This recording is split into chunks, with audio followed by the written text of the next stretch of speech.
This is the Rich Dad Radio Show. The good news and bad news about money. Here's Robert Kiyosaki. Hello, this is Robert Kiyosaki, and welcome to another edition of Rich Dad's World. It's the real world of money, investing, and freedom. I think that's the most important word today, freedom. So anyways, I have a hard time with people trying to take my freedom away. And our guest today is he's really an old friend. I've known him for years, Patrick Bet-David, and years ago, he drove up in this bus in front of the Rich Dad's office in Scottsdale. I said, who is this wild man? And it's been a love affair ever since because, the definition of intelligence is, if you agree with me, you're intelligent. And today we're going to be talking about how you prepare, because I suspect they're going to do their best to take more of our freedoms away. And the question is how do you not allow them to steal your freedoms? I don't care if you're a liberal or conservative, just don't mess with my freedom. That's all I ask.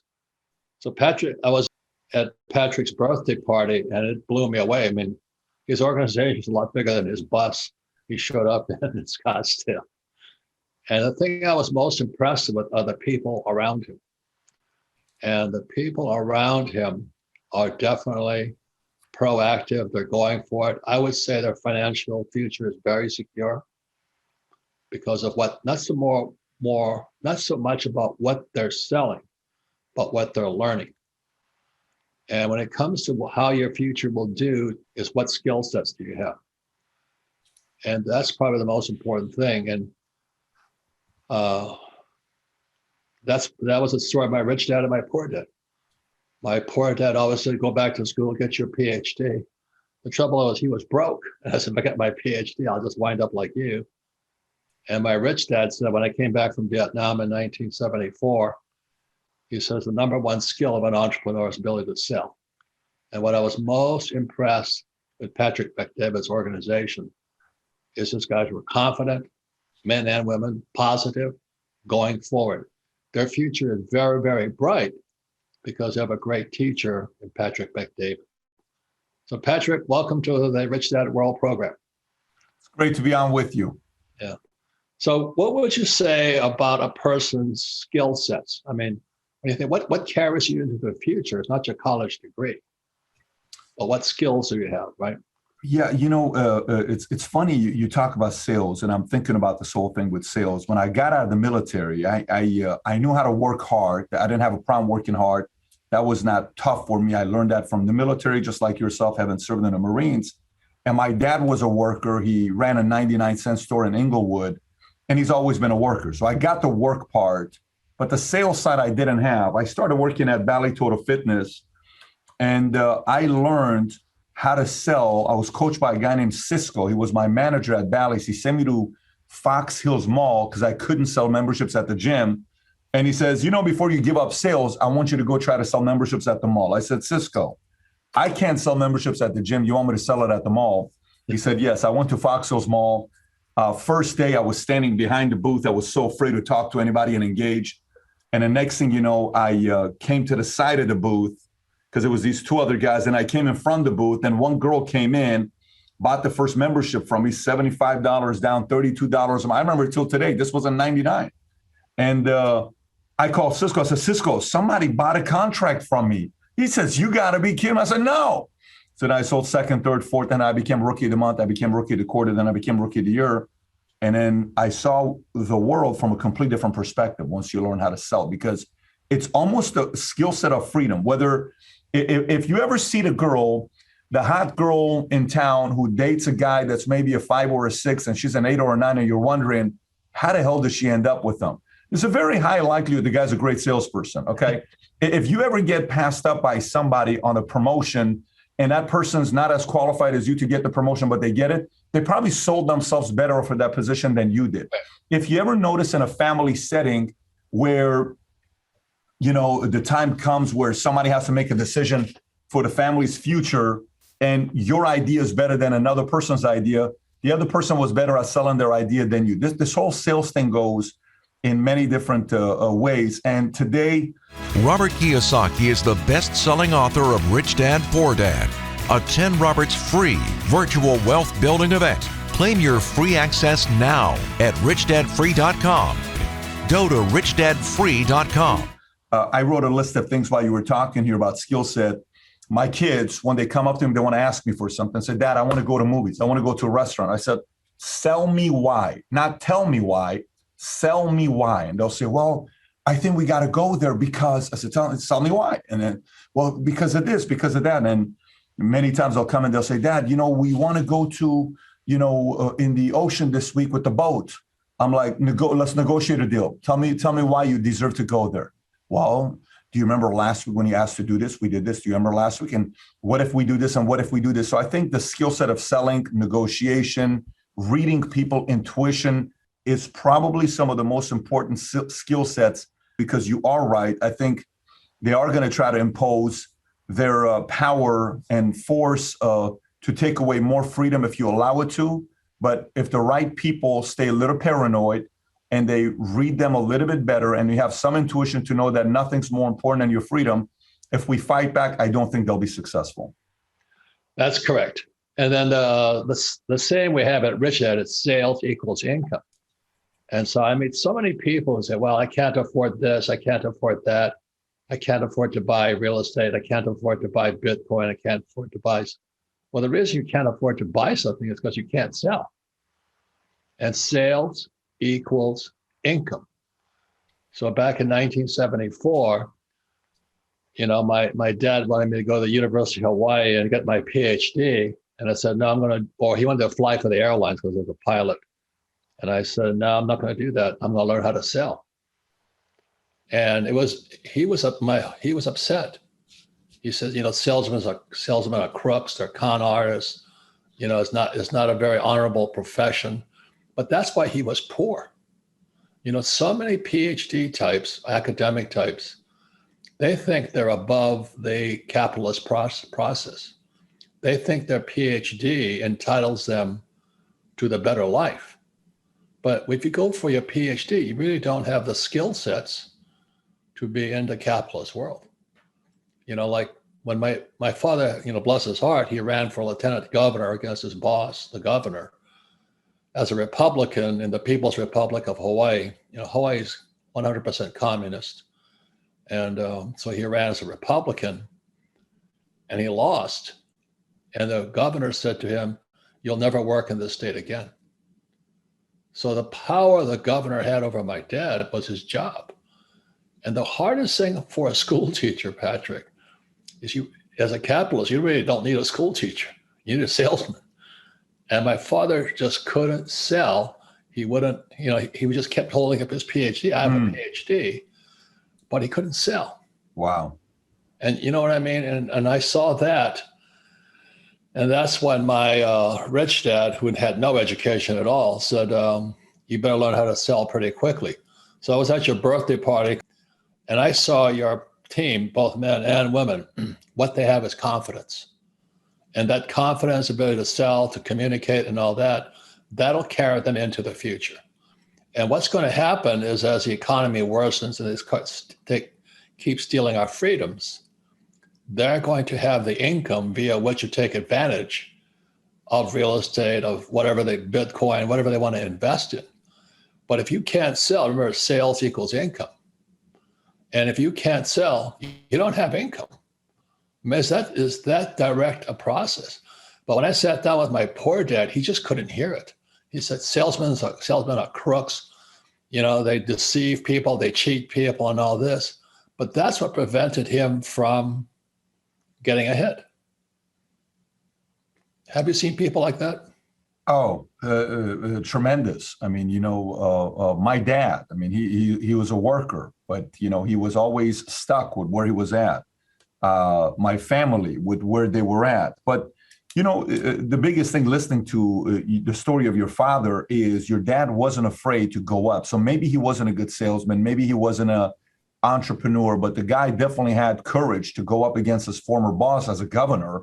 And that courage was definitely passed down to his son with the courage you got to do what you do and the books you write and the buttons you push and the predictions you make and the controversy. and the opposition you face, you piss a lot of people off with some of the things that you talk about, but you're comfortable doing that because you got the right genes there. No, I will say a couple of things to you. I think the one word I think about is, how can a person be irreplaceable, right? That's how you increase your market value, if you are irreplaceable. So how do we become irreplaceable? To me, if a person's a W-2 person, let's pick a engineer, a coder, okay? And a person produces the software for you. They're so good of a coder that they've had so many years of building that code for you, the software for you. They are somewhat irreplaceable, where you kind of need them. Like, listen, here's what I've done for you. I've developed software for you that's made you $15 million. I think I deserve a raise. I think I need to be at 285. I think I need to be at 140, 120, whatever the position of this person is. You're irreplaceable, right? So somebody may be watching the same path. I'm not somebody that went to school to be an engineer. I can't be a coder. That's not me. Great. You may be watching this and saying, well, what other way can I be irreplaceable? Well, if you learn how to make your own money without somebody paying you that money like a job, if you learn how to make your own money independently, if you don't rely on the government to support you, if you don't rely on your parents to support you or anybody to support you, independently make your own money, you're essentially irreplaceable. So the more irreplaceable people that we have that are not leaning and relying on an organization, institution, or the government to take care of them, taxes goes lower. There's a lot of things going on today, but my biggest thing would be, whoever I am that's listening to this, whatever country you're living in, we're seeing a lot of this stuff taking place all over the world. Number one thing you got to do to be irreplaceable and have a lot of backing when you speak and have a lot of weight is, one, go make your millions, okay? Two, make the investments to be protected financially yourself, your family. You don't have to worry about what somebody else is going to do to you. If you accept a job or career or whatever you're doing it because you're choosing to do it, not because you're forced to do it. You choose to put yourself in that kind of a situation.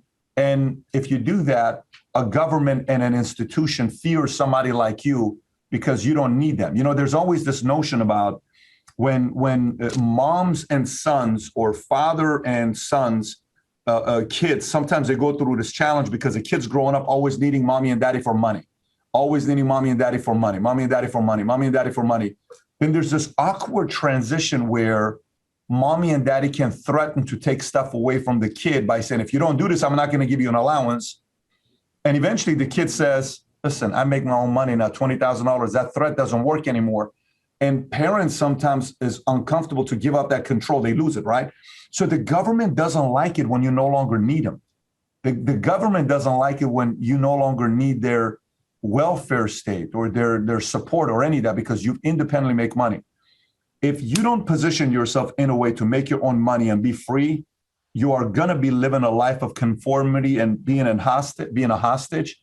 That is not a situation. We were not created to be held hostage by another organization because we desperately need them. We are creative. We were created to be creative and solve many different problems. Unfortunately, you cannot do that when you're relying on the government. How do you solve that? By exactly what Robert's talking about, which is sales. And so when I was a kid, I couldn't listen to my poor dad anymore because I was really horrible in school anyway. And they kept saying, well, if you don't get good grades, you won't get a good job. I said, good, I'm on the right track. And then, so I would play Monopoly with my rich dad, but I had to work for him for free. That was the deal. And he says, if I pay you money, you think like an employee.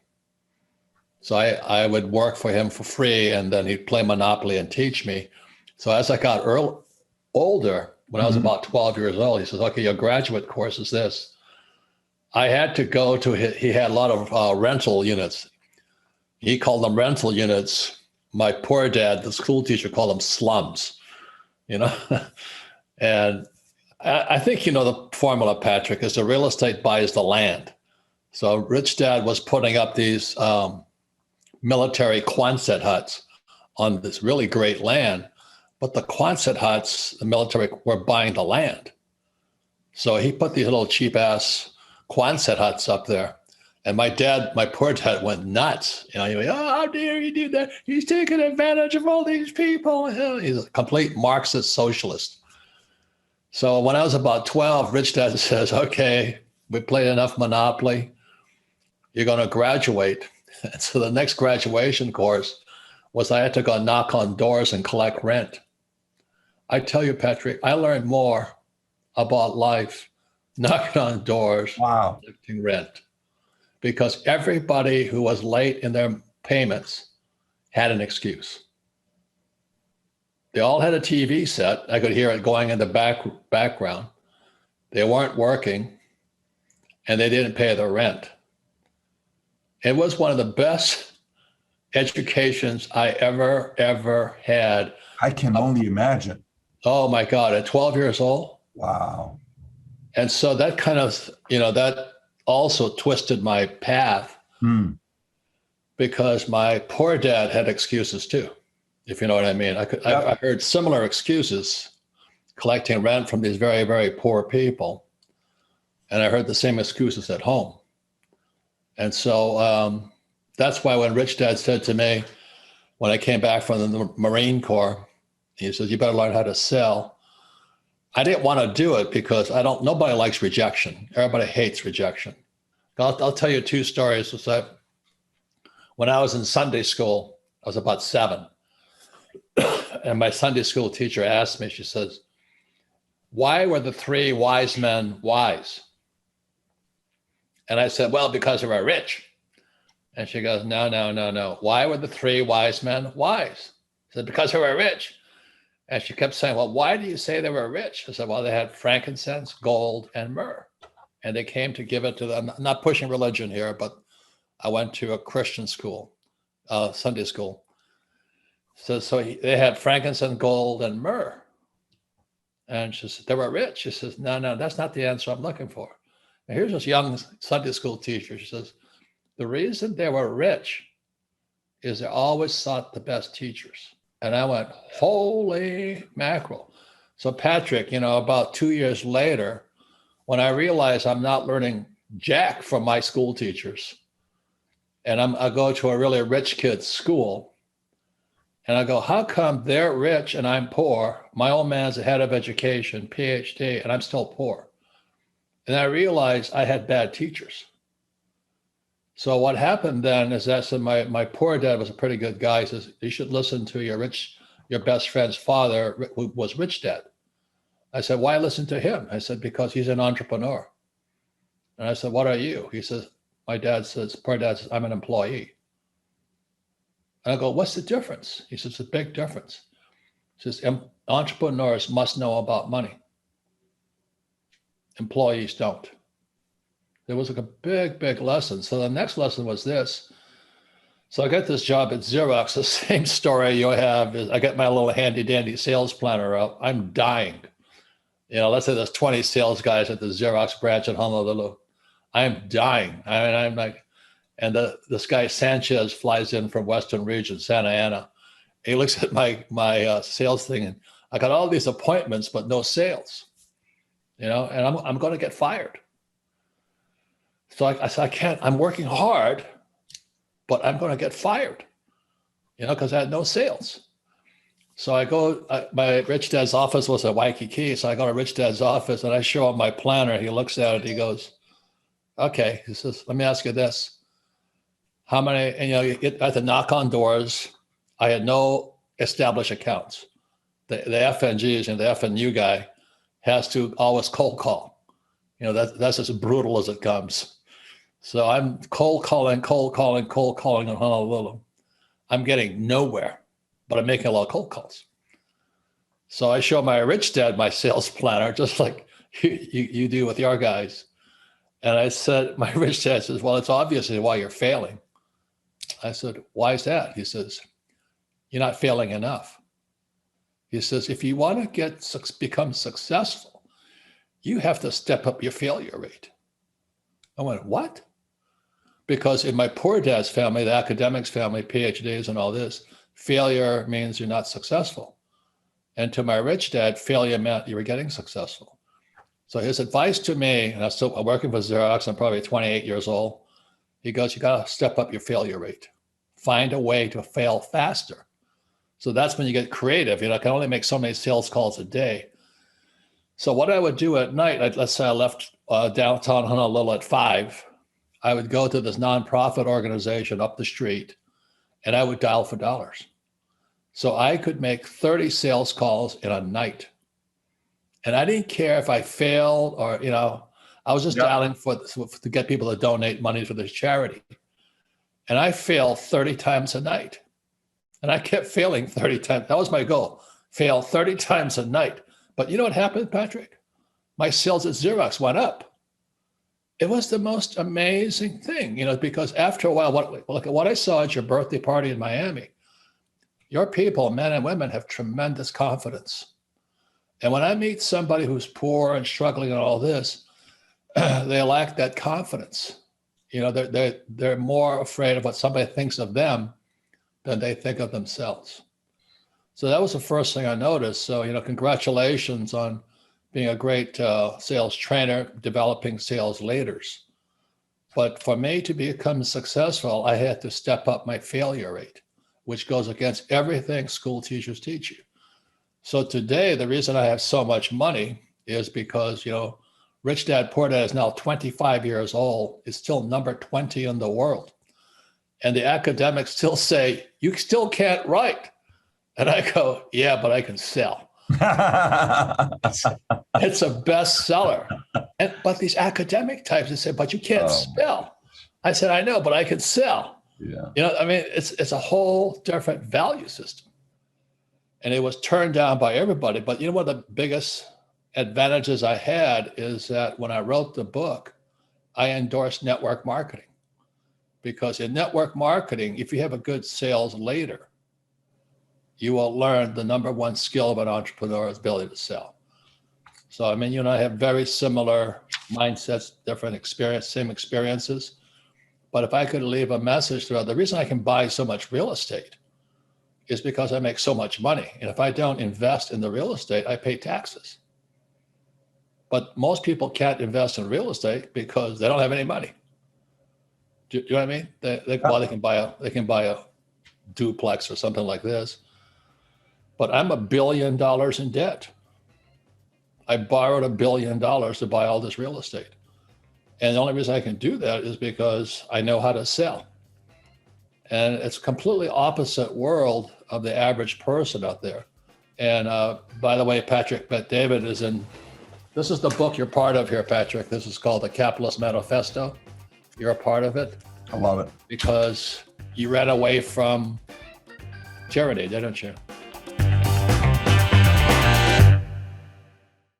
Collapse, crisis, contagion. Fallout from FTX's implosion continues to spread, and uncertainty is spreading with it. But Robert said it himself right after the crash. This is a good thing.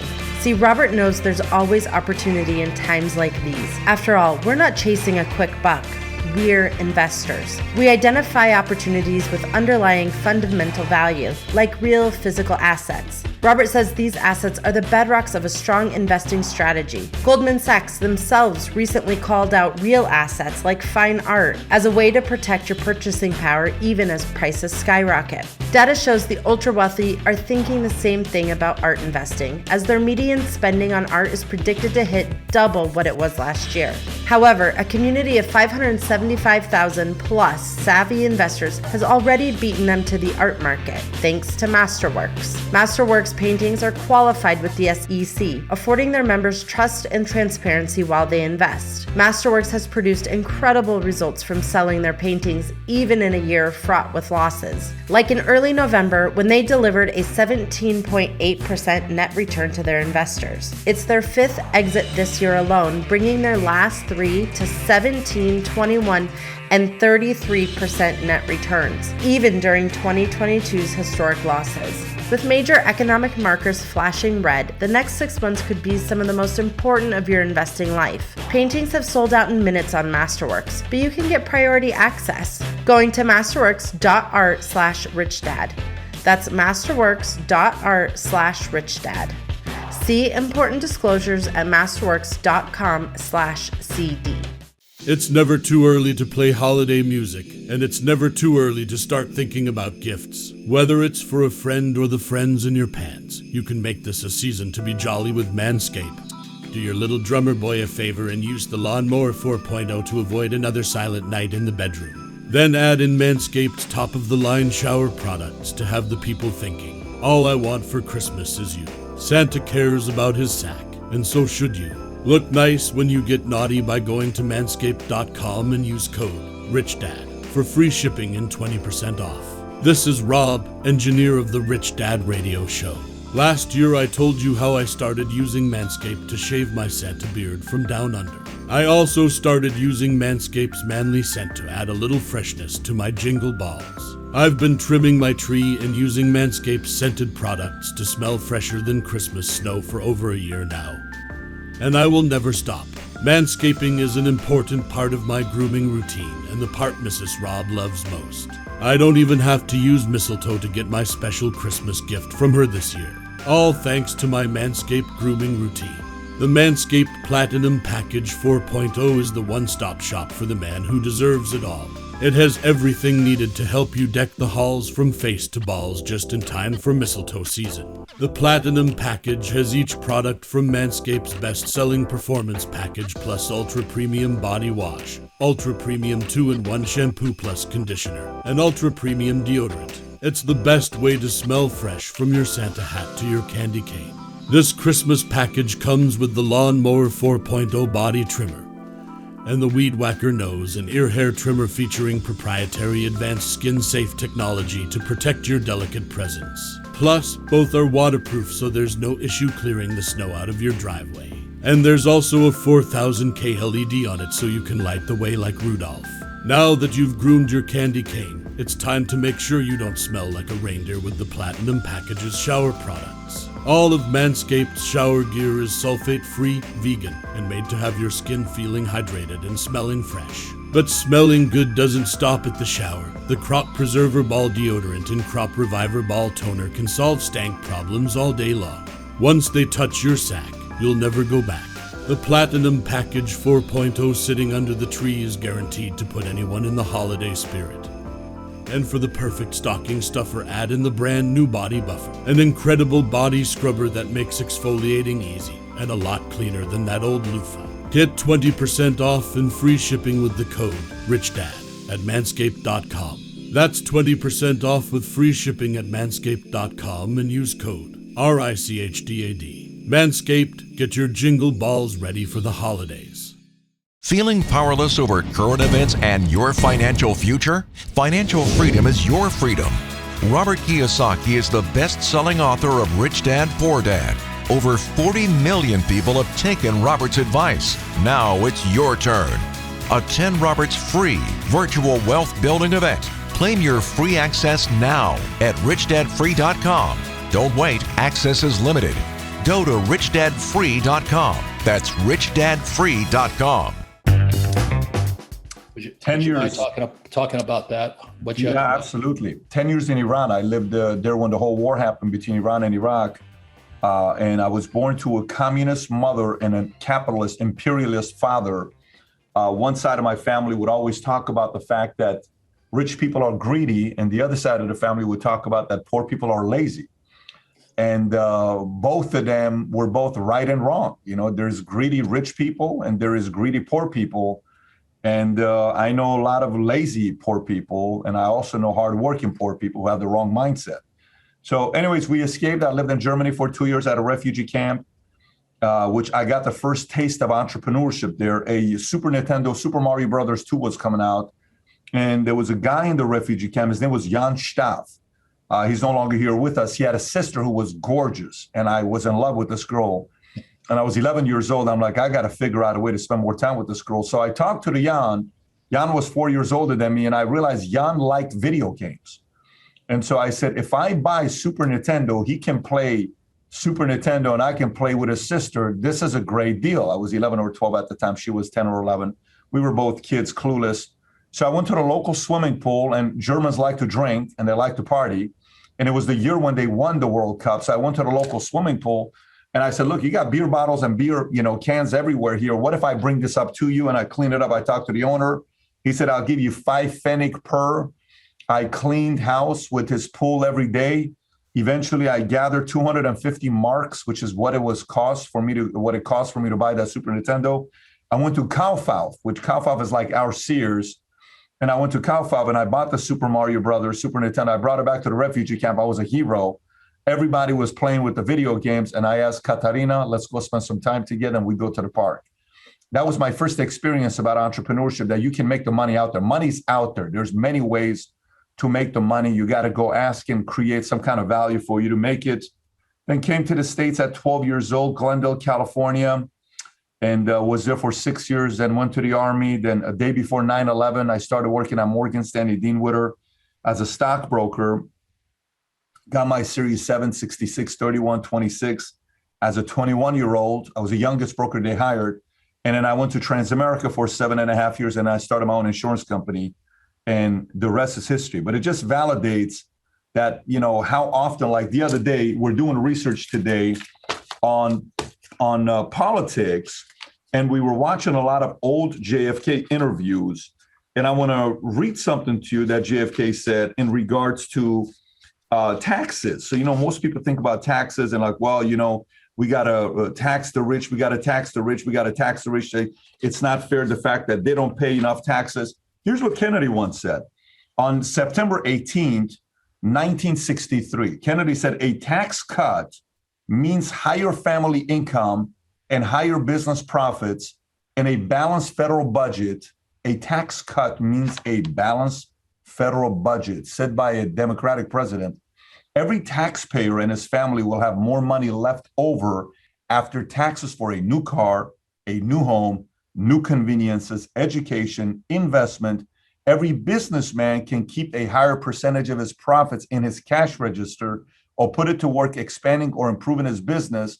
And as the national income grows, the federal government will ultimately end up with more revenues, said JFK. How weird is that a JFK would today potentially be considered a Republican or a libertarian, but he understood business? Because when it comes down to business, I was a kid. Robert, my mom, I was 13 years old, 14 years old, going to Glendale High School. My economics teacher, my history teacher starts talking about Democrats, Republicans, independents. I don't know anything about politics. I come home and I ask my mom, I said, Mom, are we Republicans or are we Democrats? And my mom says, we're Democrats. I said, okay, cool. I said, can you tell me why we're Democrats? She says, because the Democrats are for the poor and Republicans are for the rich. I said, huh. I said, you know what, Mom? She says, what? I said, when I grow up, I want to be a Republican. She said, what do you mean? I said, I hate being rich. I hate being poor. It sucks being poor. I didn't know what Republican meant. What I try to say is, I don't want lunch ticket. I hate welfare checks. I don't want to feel like I'm weak. And, I'm holding a conference call yesterday. One of my guys started talking about the fact that my sales guys don't listen to me. They're not working that hard. What do I do about this? And he's got this voice about himself. I said, stop sounding helpless. You are not helpless. Why do you sound helpless? If you're helpless, the world identifies you as being helpless. I said, can you talk? Yes.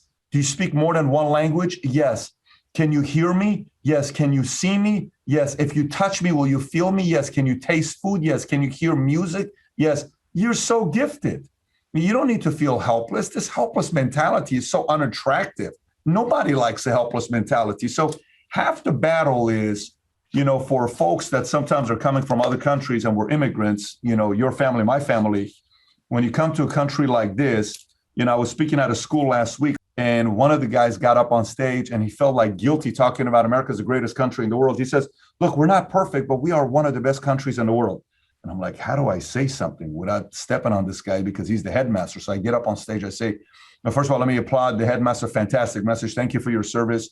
But, from a guy that lived in Iran for 10 years, 2 years in Germany at a refugee camp, and I haven't been in America, served the military, gone from being poor to middle income to low income to upper class to, now worth a few hundred, whatever where I'm at this phase of my life at 43. I said, I'm here to tell you America is the greatest country in the world. Not one of the greatest, not a top 10 greatest, not top 5. It is the greatest country in the world. And one guy says, how do you measure the greatest country in the world? I said, it's very simple for me. He said, well, how do you do it? I said, well, here's a question for you. He says, what's that? I said, before I give you my measurement, you tell me how you measure. Well, I think it's based on happiness. How do you measure happiness? You want to be happy? Go on an island, go to Belize. You'll be happy. Does that mean Belize is the best country in the world? Well, no. I guess the best country in the world is the fact that the country is very transparent. Okay, let's just say you're my country. We're broke. We have nothing. We have a weak military. And I transparently tell you we're broke. We have no military, no business. Everyone's dying. But I'm transparent. Does that mean it's the greatest country in the world? Well, I guess it's not. So how do you judge a great country? So we're going back and forth, back and forth. Finally, I said, let me change it for you and ask you a question. They said, what's that? I said, how do you judge a great restaurant?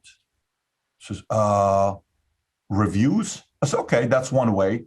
I said, well, let me ask you this. It's 12 o'clock lunchtime, weekday. You go to a restaurant, okay? Say four of us go to a restaurant, and at 12:15, you're sitting there for 15 minutes. The place has got 40 tables. You're the only table there, lunchtime, busy. All the other restaurants around you are busy, but this one's not.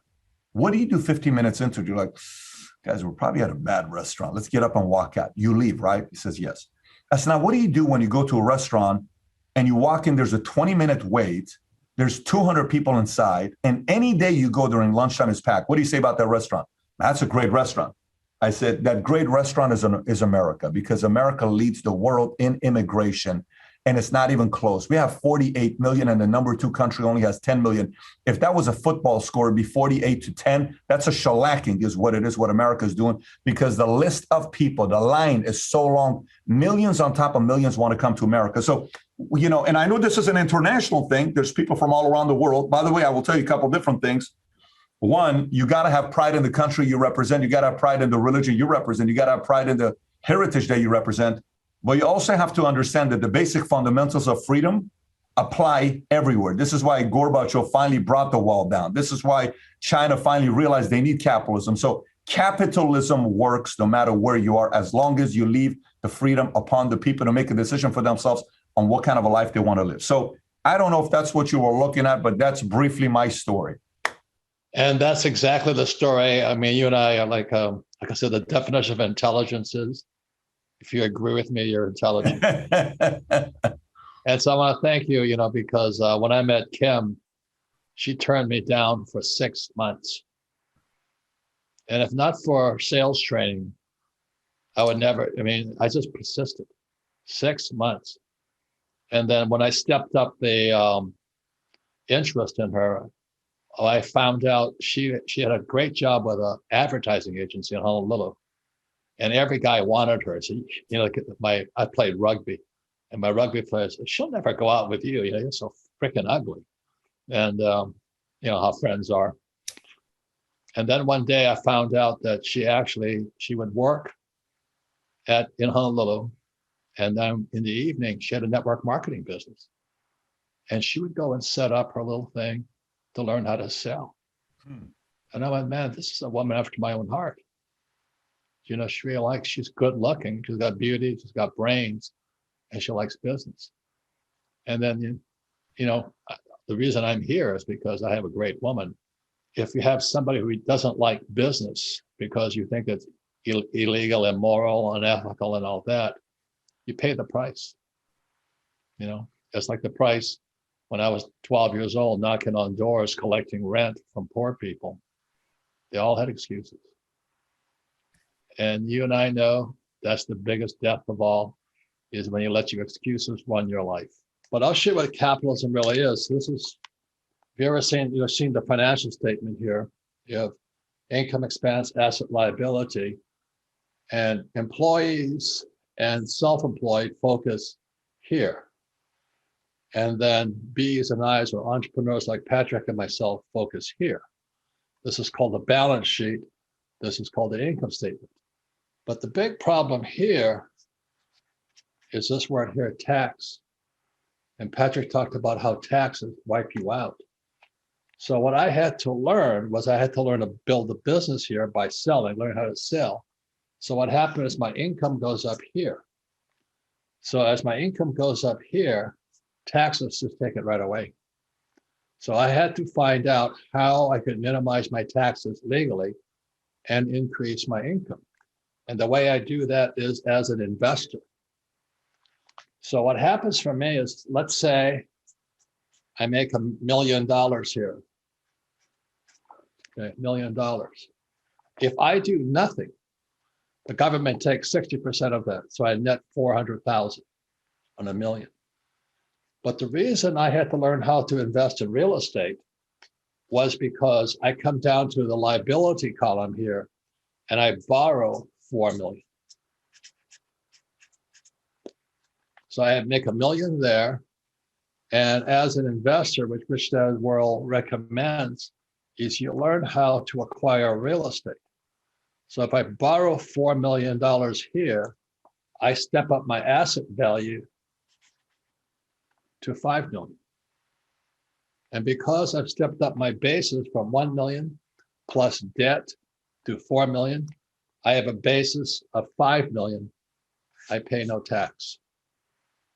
If you understand that, that's why we teach real estate investing and stock investing and things like that. But of all the asset classes, it's real estate, because real estate runs on tax on debt, and the more debt you use, the less tax you pay. Because if people like myself and people who borrow money, if we don't borrow money, money doesn't come into existence. The only way money exists is after 1971, when Nixon took the dollar off the gold standard, the US dollar became debt. So the only way money could be created was for people like me to borrow money. So Ken McElroy and I borrowed $31 million to buy a piece of property in Austin, Texas. So we stepped it up by $31 million. We stepped it up over here to $50 million. And because we have a $50 million asset, the tax laws allow us to pay no taxes, and this income flows into me tax-free. That's capitalism. But they'll never teach you that. So what schools teach you is to be E's and S's, to be employees or specialists like a doctor or a lawyer or a real estate agent. But this is what my rich dad taught me, and that's what Patrick Bet-David teaches his guys. So this is real capitalism. And the reason we have Rich Dad's World is so you can learn to do this. Before we came on the air, Patrick and I were talking about one of those nefarious people who's on YouTube all the time. And there's a lot of fakes on YouTube, as you guys know. And this guy was saying the way you invest in real estate is you go out and you start with a 200-unit apartment house for 40 million bucks. Are you nuts? You know, if you buy a $40 million apartment house and you make a mistake, you bought the Titanic. You're going to go down with it. Without real financial education, without coaching, without really good guides like Patrick and I had, the US is now a nation of renters. And everybody's going to rent because they can't afford a house. So that's good news. So that's why Rich Dad World exists, to assist you in understanding how you take $1 million, you borrow 4 million here, you come across here, make income here, and you wipe out your taxes legally. That's what Capitalist Manifesto is about. That's what Rich Dad's about. But I strongly recommend you choose your teachers wisely. This guy he's very popular real estate guy. I wouldn't trust him. I mean, I do not trust him. He says, yeah, just go out and buy a 200 unit. You start big. You got to be crazy. So for those of you who want to do this here, make $1 million, learn how to sell. $1 million comes down here. I borrow 4, step up my basis to 5. It wipes out my taxes, and I make money tax-free. That's the way it's played. Okay, so thank you for listening to Rich Dad's World. And please invest in your financial education. But as Patrick and I were talking about, you've really got to choose your teachers wisely. So, hey, Patrick, I want to thank you. I thank you for supporting my new book, Capitalist Manifesto. But you're a great teacher, and I appreciate what you do. So thank you very much. Thanks for having me on. Appreciate you.